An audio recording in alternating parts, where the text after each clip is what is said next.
يا من عصيت الله يوما غافلا أنسيت أن الله قد أعطاك نعم بكم وكره إليكم الكفر والفسوق والعصيان أولئك هم الراشدون.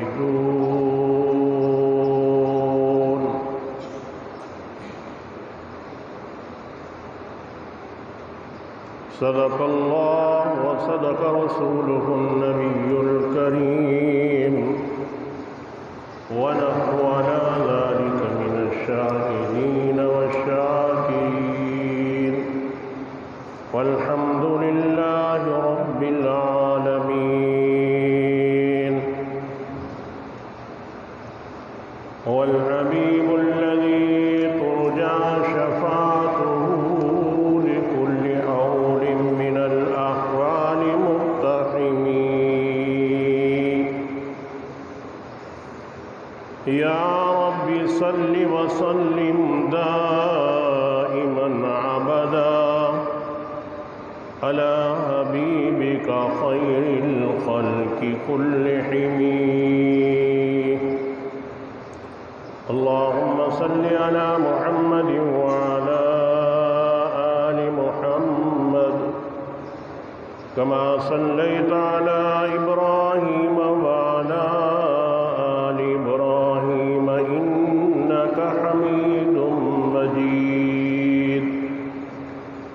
اللهم بارك على محمد وعلى آل محمد كما باركت على إبراهيم وعلى آل إبراهيم إنك حميد مجيد.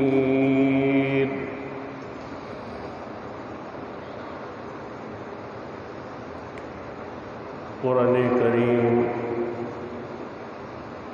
کی سورہ حجرات سے ایک آیات مبارکہ کا آخری حصہ تلاوت کیا گیا ہے.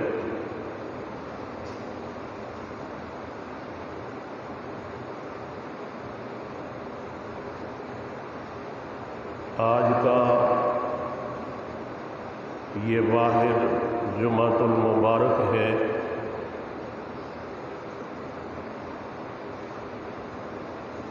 کہ پورے پاکستان میں تینوں مذاہب ان کا تعلق علماء دیوبند سے ہو، علماء بریلوی سے ہو یا علماء اہل حدیث سے ہو، یہ طے پایا گیا کہ آج کا جمعہ حضرات صحابہ کرام رضوان اللہ تعالی علیہم اجمعین کی عظمت اور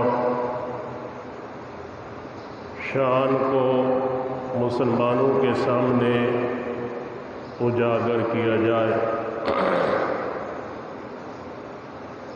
چنانچہ ہمارے شیخ الاسلام حضرت مولانا مفتی محمد تقی عثمانی دامت برکاتہم العالیہ کے فیصلے کے مطابق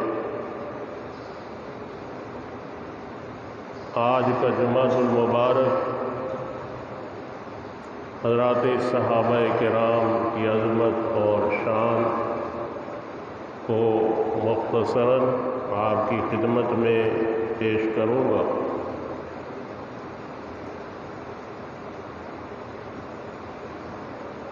حضرات صحابہ کرام ہمارے ایمان کا ایک ایسا حصہ ہے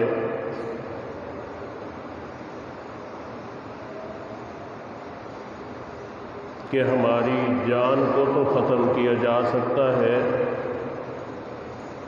لیکن نبی علیہ الصلوۃ والسلام کی مقدس جماعت کی محبت ہمارے دلوں سے نہیں نکالی جا سکتی۔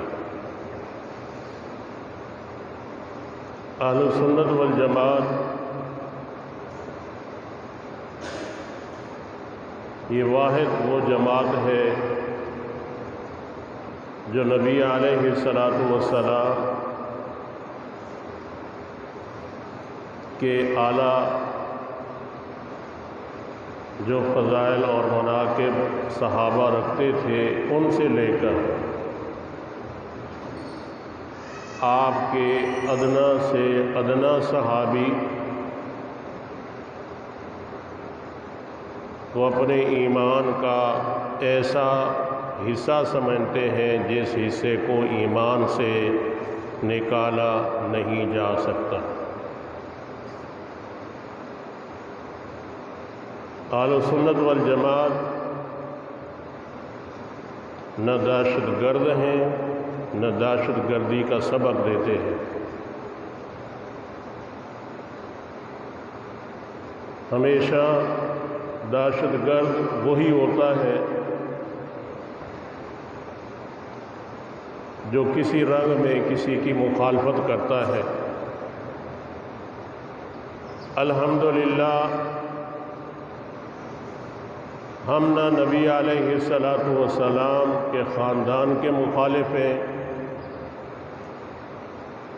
اور نہ نبی علیہ الصلوۃ والسلام کے تربیت یافتہ صحابہ کے مخالف ہیں۔ جہاں ہم صحابہ کو اپنے ایمان کا اہم حصہ سمجھتے ہیں، جس حصے کو ہمارے ایمان سے نکالا نہیں جا سکتا، اسی طرح نبی علیہ الصلوۃ والسلام کے خاندان کی محبت رکھتے ہیں۔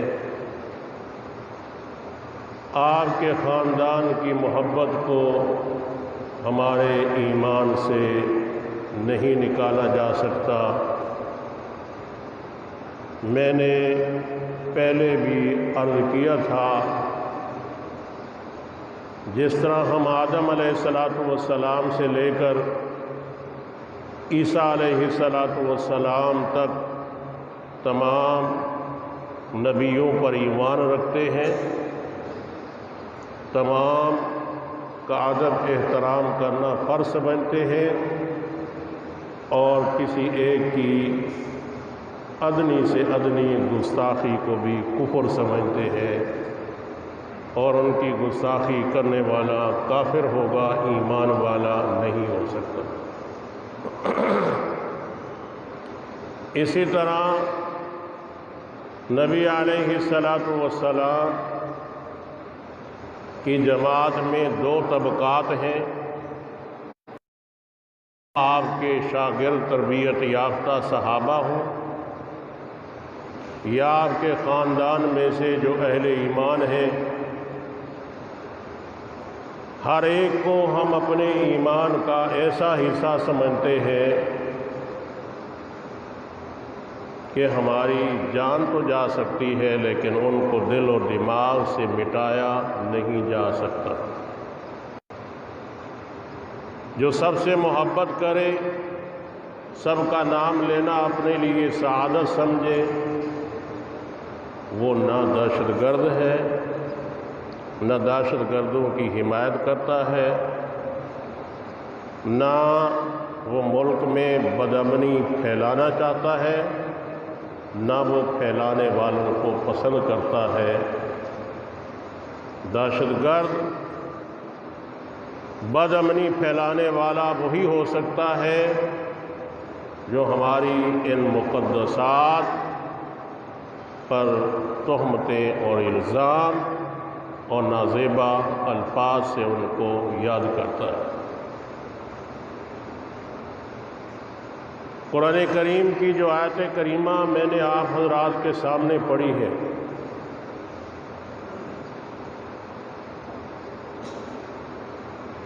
آپ توجہ فرمائیں گے، غور فرمائیں گے تو آپ حیران رہ جائیں گے کہ صحابہ کے عاشق صرف ہم نہیں ہیں، صحابہ کا عاشق اللہ بھی ہے۔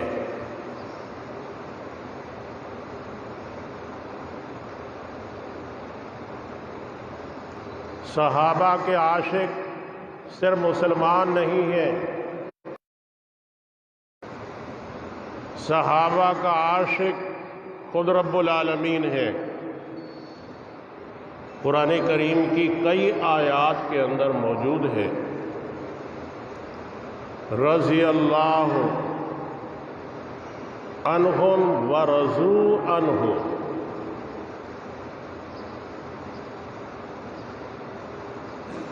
رضی اللہ عنہم، اس کا معنی ہے اللہ ان صحابہ سے راضی ہے۔ اگلا جملہ ہے ورضوا عنہ،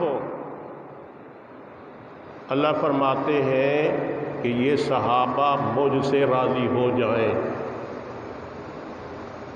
صحابہ مجھ سے راضی ہو جائیں، صحابہ مجھ سے راضی ہو جائیں، یہ اللہ کہتا ہے۔ اس سے معلوم ہوتا ہے اللہ نے جو ان کو مقام اور اعزاز عطا فرمایا ہے وہ ایسا مقام اور اعزاز ہے جناب رسول اللہ صلی اللہ علیہ وسلم کہ اس مقدس جماعت کے بعد کوئی انسان بھی آیا ہے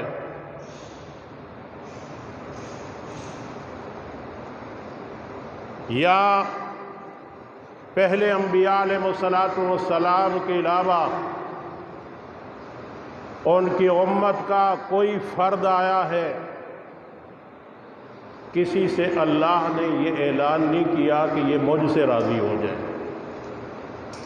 یہ مجھ سے۔ اللہ فرما رہے ہیں کہ یہ صحابہ مجھ سے راضی ہو جائیں۔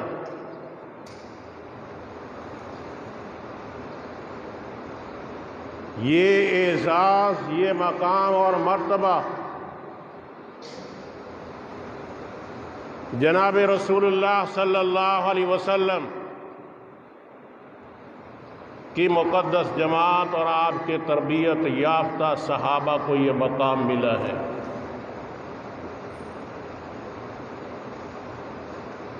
جناب رسول اللہ صلی اللہ علیہ وسلم اللہ کے آخری نبی ہیں اور آپ کی برکت سے صحابہ کو یہ مقام ملا ہے۔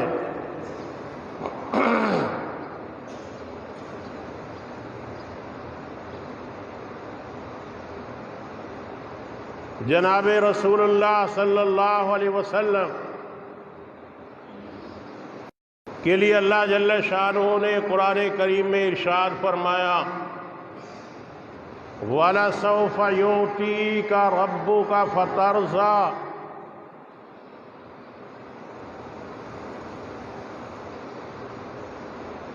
جناب رسول اللہ صلی اللہ علیہ وسلم کو دنیا میں بشارت دی جا رہی ہے کہ میں آپ سے راضی ہوں گا۔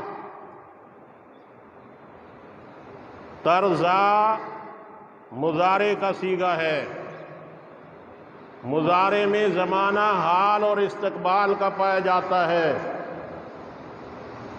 جناب رسول اللہ صلی اللہ علیہ وسلم کو کہا جا رہا ہے آپ سے راضی ہوں گا، ان قریب وقت آنے والا ہے۔ جناب رسول اللہ صلی اللہ علیہ وسلم کے لیے رضاعت کا اعلان قیامت کا دن ہوگا، جب جناب رسول اللہ صلی اللہ علیہ وسلم اپنی امت کے لیے سر بسجود ہوں گے اور اس سجدے کی حالت میں اپنی امت کے لیے بخشش کی دعا کر رہے ہوں گے۔ وہ دعا بھی جناب رسول اللہ صلی اللہ علیہ وسلم کی اپنی طرف سے نہیں ہوگی، اس دعا کے الفاظ عطا کرنے والا اللہ ہوگا۔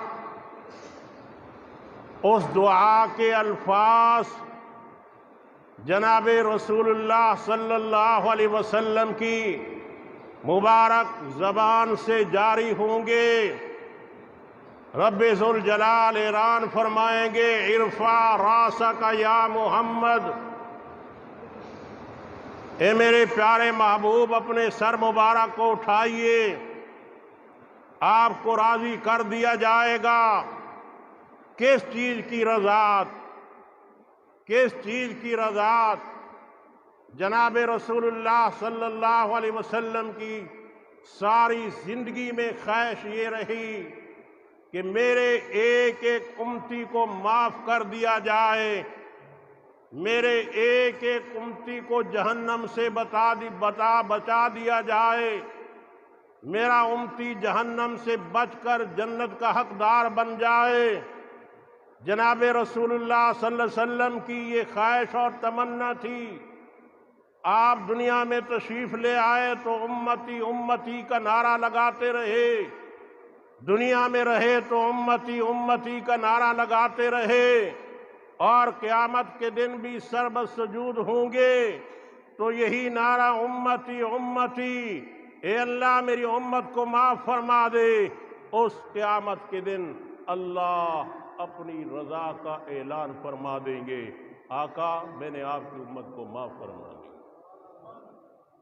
یہ میرے لیے اور آپ کے لیے حکم ہے۔ صحابہ سبحان اللہ، ان کا عجیب مقام ہے۔ اللہ آقا نامدار صلی اللہ علیہ وسلم پر قرآن کریم نازل فرما رہے ہیں، اور کئی مقامات پر اللہ نے ارشاد فرمایا، رضی اللہ عنہم ورضوا عنہ، میں اللہ ان سے راضی ہوں، یہ مجھ سے راضی ہو جائیں۔ کس سے راضی ہو جائیں؟ صحابہ اللہ سے راضی ہو جائیں۔ اللہ نے ان کو ایمان کی دولت عطا فرمائی، جناب رسول اللہ صلی اللہ علیہ وسلم کے ساتھی اور صحابی ان کو بنایا، جنہوں نے اللہ کے دین کے لیے کوئی قربانی کا مقام ایسا نہیں تھا کہ اس قربانی کے مقام میں صحابہ نے اپنے تن من کو پیش نہ کیا ہو۔ اللہ تعالیٰ نے ارشاد فرمایا، حبب الیکم الایمان وزیناہ فی قلوبکم۔ زینا زینت، زینت کو کہتے ہیں۔ آپ دیکھتے ہیں زینت، خوبصورتی کو کہتے ہیں۔ دنیا کا قانون یہ ہے، کبھی خوبصورتی آپ کو چہرے پہ نظر آئے گی، اندر کی نظر نہیں آئے گی، باہر کی نظر آئے گی۔ خوبصورتی آپ کو در و دیوار کی نظر آئے گی، خوبصورتی آپ کو کپڑے کی نظر آئے گی باہر سے، اس کو زینت کہتے ہیں۔ صحابہ کی یہ زینت اللہ نے نہیں بیان کی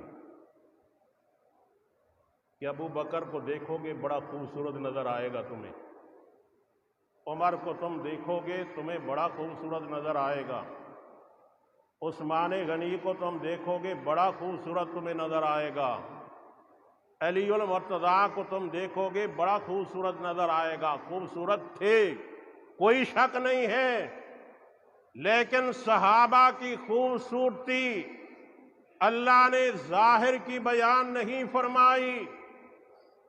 عربی زبان میں دو لفظ ہیں، ایک ہے علا اور ایک ہے فی۔ علا کا معنی پر،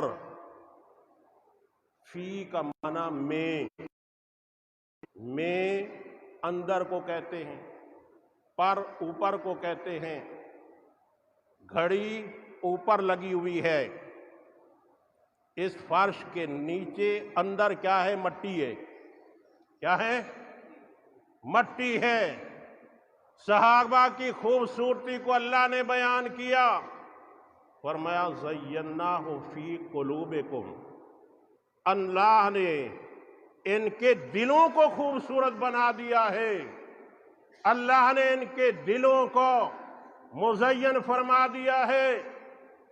حضرت شیخ الہند محمود الحسن رحمہ اللہ تعالی ترجمہ قرآن میں لکھتے ہیں، اللہ نے ایمان کو ان کے دلوں میں کھپا دیا ہے۔ کیا کر دیا ہے؟ 5 روپے کا سکہ ہو، 1 روپے کا سکہ ہو، تصویر اندر نقش ہوتی ہے یا باہر الگ لٹکی ہوئی ہوتی ہے؟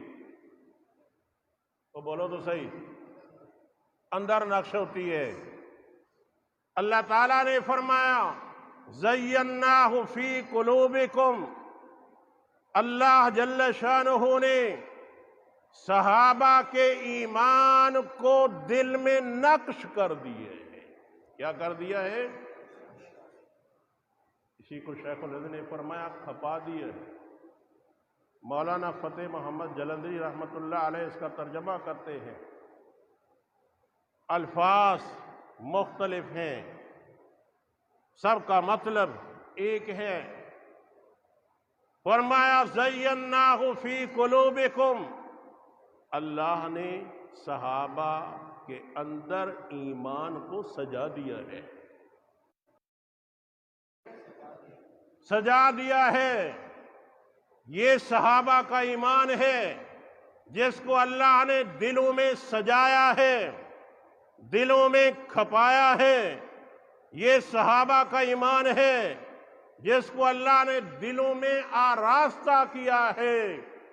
فرمایا زیناہ فی قلوبکم، صحابہ کو اللہ نے ایمان کی ایسی دولت عطا فرمائی، ہر غلط کام سے ان کو نفرت عطا فرمائی۔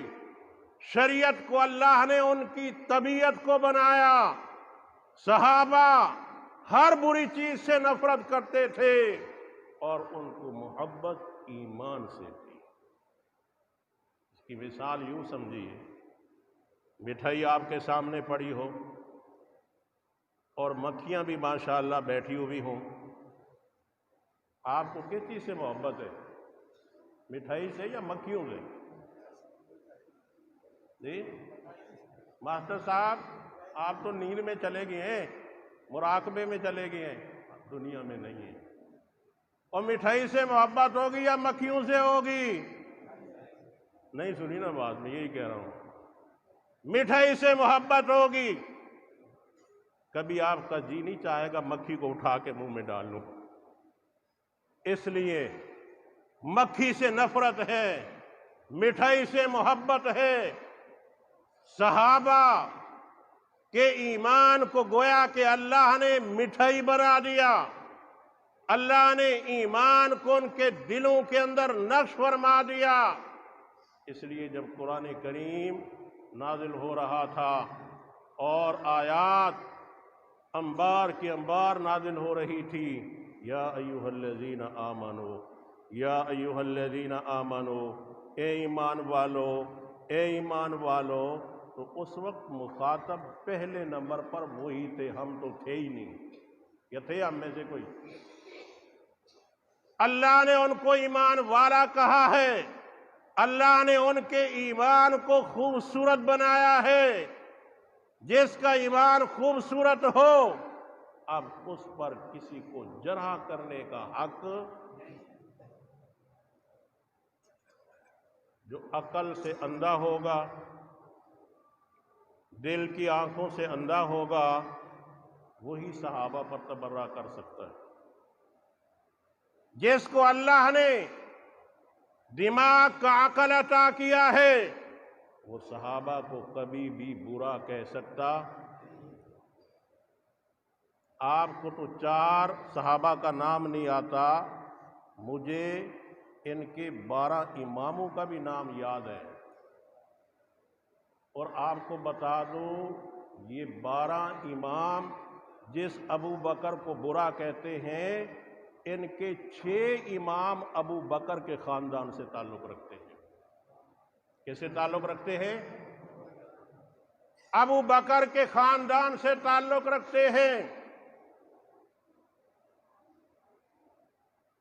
12 امام، علی المرتضیٰ، حضرت حسن، حضرت حسین، امام زین العابدین، امام باقر، امام جعفر، موسیٰ کاظم، موسیٰ رضا، امام تقی، امام نقی، امام حسن عسکری، امام مہدی، یہ 12 امام۔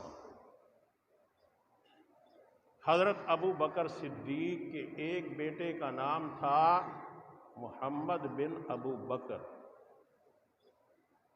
محمد کا بیٹا ہے قاسم، محمد کا بیٹا ہے قاسم، یہ قاسم ابو بکر صدیق کا پوتا، محمد بیٹا ہے ابو بکر صدیق کا اور محمد کا بیٹا ہے قاسم۔ قاسم ابو بکر صدیق کا پوتا ہے۔ قاسم کی بیٹی ہے ام فروا، ام فروا یہ ابو بکر صدیق کی پڑپوتی ہے۔ امام زین العابدین کا بیٹا ہے امام باقر، امام باقر کی زوجہ محترمہ ہے ام فروا، اور ام فروا کا ایک بیٹا پیدا ہوا، اس کا نام ہے جعفر صادق۔ پھر جعفر صادق کی شادی ہوئی، اس سے پیدا ہوا موسیٰ کاظم۔ پھر موسیٰ کاظم کا بیٹا ہے موسیٰ رضا، موسیٰ رضا کا بیٹا ہے امام تقی، اور امام تقی کا بیٹا ہے امام نقی، اور امام نقی کا بیٹا ہے حسن عسکری۔ یہ 6 امام حضرت ابو بکر صدیق رضی اللہ تعالیٰ عنہ کے خاندان سے تعلق رکھتے ہیں۔ اب ابو بکر صدیق کو تو کہے کچھ اور ان اماموں کو کہے کہ ہمارے امام تو وہ ہیں جن کا رتبہ انبیاء سے بھی بڑھ کر ہے، اس کا خاتمہ خراب ہے، اس کا انجام خراب ہے، یہ نیت فاسدہ والا۔ یاد رکھو خدا کی زمین پہ پہلا خلیفہ آدم علیہ السلام تھا، آدم علیہ السلام کے خلیفے کا مخالف ابلیس تھا۔ کون تھا؟ اور محمد الرسول اللہ کا پہلا خلیفہ ابو بکر تھا، اور ابو بکر کا مخالف یہ دنیا کے کالے لباس والا ابلیس ہے۔ یہ ابلیس نعوذ باللہ ابو بکر صدیق کو کافر کہتا ہے، اور آپ کے علم میں ہونا چاہیے، یہ جب خطبہ پڑھتے ہیں نا، جیسے ہم خطبہ پڑھتے ہیں الحمدللہ نحمدہ ونستعینہ، ان کا آپ سنیں نا، یہ کہتے ہیں الا اعدائی الی یوم الدین۔ یہ اعداء کا معنی ہے دشمن، جو دین کے دشمن تھے، ان دشمنوں پر اللہ کی لعنت ہو، نعوذ باللہ من ذالک۔ یہ ایمان والے تھے جن کے دلوں میں اللہ نے ایمان کو سجایا، جن کے دلوں میں اللہ نے ایمان کو کھپا دیا ہے، جن کے دلوں میں اللہ نے ایمان کو آراستہ کیا ہے۔ ان جیسا مسلمان دنیا کائنات میں کوئی نہیں ہے۔ اب ابو بکر کو کچھ کہیں، عمر کو کچھ کہیں، عثمان غنی کو کچھ کہیں، حضرت ابو سفیان کو کچھ کہیں، حضرت امیر معاویہ رضی اللہ تعالیٰ عنہ کو کچھ کہیں، یہ ان کی اپنی آخرت خراب ہے، تباہ و برباد ہے۔ جہنمیوں کو جہنم میں سزا ملے گی۔ کچھ جہنمی ایسے ہیں جن کو اللہ دنیا میں خود ان کے ہاتھوں سے سزا دیتا ہے۔ جی بعض لوگ ہوتے ہیں نا اپنی زندگی سے تنگ آ جاتے ہیں، جی پھندا لگاتے ہیں، خودکشیاں کرتے ہیں، حالات سے مقابلہ نہیں ہو سکتا۔ حضرت امام زین العابدین جب حضرت حسین شہید ہوئے تھے 23 سال کی عمر میں تھے، جب حضرت حسین کو شہید کیا ظالم پیٹنے لگ گئے، حضرت زین العابدین اور حضرت زینب نے فرمایا شرم نہیں آتی، ہمیں قتل بھی کرتے ہو پھر ہمارے اوپر روتے بھی ہو۔ تو کیا اس رونے سے قاتل چھپ سکتا ہے؟ کبھی قاتل چھپ سکتا نہیں ہے۔ امام حسین رضی اللہ تعالیٰ عنہ کہ قاتل کی یہ سزا یہ ہے کہ قیامت تک جتنے محرم آتے رہیں گے یہ اپنے آپ کو سزا میں مبتلا کرتے رہیں گے۔ عجیب عبادت ہے، سینہ کوبی ہو رہی ہے، اپنے چہرے پہ مارا جا رہا ہے، اپنی پیٹھ پہ مارا جا رہا ہے، اس کو عبادت کہا جا رہا ہے۔ یہ کبھی عبادت نہیں ہو سکتا۔ اس عبادت کو عبادت سمجھتے بھی ہو تو اس کو اپنے باڑوں میں کرو، اس کو مسلمانوں کی عبادت گاہوں کے سامنے مت کرو۔ قاتل تم ہو، ہم قاتل نہیں ہیں۔ اور آج کل زبان یہ دراز کر رہے ہیں، یہ ہم گلی کوچوں سے گزریں گے، ان کو چاہیے اپنی مسجدیں بھی کہیں اور لے جائیں، مدرسے بھی کہیں اور لے جائیں۔ سمجھا؟ جو 2% ہیں یہ کہتے ہیں مسجدیں بھی لے جاؤ، مدرسے بھی۔ اور ایک بدبخت کہتا تھا یہ ہمارے کالے علم کو دیکھ لیں، ان کا نکاح ٹوٹتا ہے۔ ہمارا ٹوٹتا نہیں ہے، تمہارا ہے نہیں سرے سے۔ ہمارا نکاح نہیں ٹوٹتا، تمہارا سرے سے ہے نہیں نکاح۔ میں آپ کو باتیں سناؤں تو آپ حیران ہو جائیں گے، آپ بھی کہیں گے مولوی صاحب یہ باتیں کرنے کی نہیں تھی، لیکن اتنی بات آپ کی خدمت میں عرض کروں گا، یہ مسلمانوں کا طبقہ نہیں ہے، ان سے محبت مت کرو وگرنہ انجام خراب ہوگا۔ اللہ تعالیٰ دنیا میں بھی سزا دے سکتے ہیں اور آخرت میں بہت بڑی سزا ہے۔ الہ العالمین نے صرف یہی سوال کر لیا، ارے جو دین تمہارے پاس لانے والے تھے ان پر تبرہ ہوتا رہا اور تم برداشت کرتے رہے، تمہارا اتنا ایمان بھی کمزور ہو گیا تھا، کم از کم نفرت بھی نہیں کر سکتے تھے۔ مسلمانوں، مسلمان بن کے رہو، صحابہ کے ساتھ محبت رکھنا، اہل بیت کے ساتھ محبت رکھنا، ازواج مطہرات کے ساتھ محبت رکھنا، نبی علیہ الصلوۃ والسلام کی ساری بیٹیوں کے ساتھ محبت رکھنا، یہ عین ایمان ہے، ایمان کا جز ہے، بڑا اہم حصہ ہے۔ اور ان بدبختوں سے اور کوئی بدبخت ہو سکتا ہے کہ نبی کی بیٹیاں ہوں اور کہیں نبی کی نہیں ہے فلانے کی بیٹی ہے، جبکہ ان کی کتابوں کے اندر موجود ہے۔ حضرت زینب، حضرت رقیہ، حضرت ام کلثوم، یہ بھی جناب رسول اللہ صلی اللہ علیہ وسلم کی 3 بیٹیاں ہیں۔ ان کے بارے میں کہتے ہیں یہ حضور کی نہیں ہے، کسی اور کی۔ نعوذ باللہ من ذالک، نہ خدا کو مانے، نہ رسول کو مانے، نہ نبی کی جماعت کو مانے، حضرت حسین کو شہید کر کے اور اپنی سزا انشاءاللہ قیامت تک بھگتتے رہیں گے، انشاءاللہ اس سزا میں مبتلا رہیں گے۔ مسلمانوں اتنا ہو جاؤ کہ یہ کافر تمہارے سامنے بکواس نہ کر سکے، اپنے غلط عقیدے کا اظہار نہ کر سکے۔ تمہارا خون کھولنا چاہیے کافر کے سامنے۔ ایسا نہیں ہے کہ جی ہم لڑنا نہیں چاہتے، ہم یہ پسند نہیں کرنا چاہتے، تو تمہاری لڑائی کب کام آئے گی؟ جب بھائیوں کا آپس میں جھگڑا ہوگا، جب باپ سے مکان لینا ہوگا تب لڑائی ہوگی۔ وہاں لڑائی مطلوب نہیں ہے، یہاں مطلوب ہے۔ دین کے لیے پیغمبر نے جنگیں کی ہیں، احد میں گئے ہیں، بدر میں گئے ہیں، تبوک میں گئے ہیں، دین کے لیے گئے ہیں، جہاد کے لیے لڑنے کے لیے پیغمبر۔ اللہ مجھے بھی آپ سب کو عمل کی توفیق عطا فرمائے۔ وآخر دعوانا الحمدللہ۔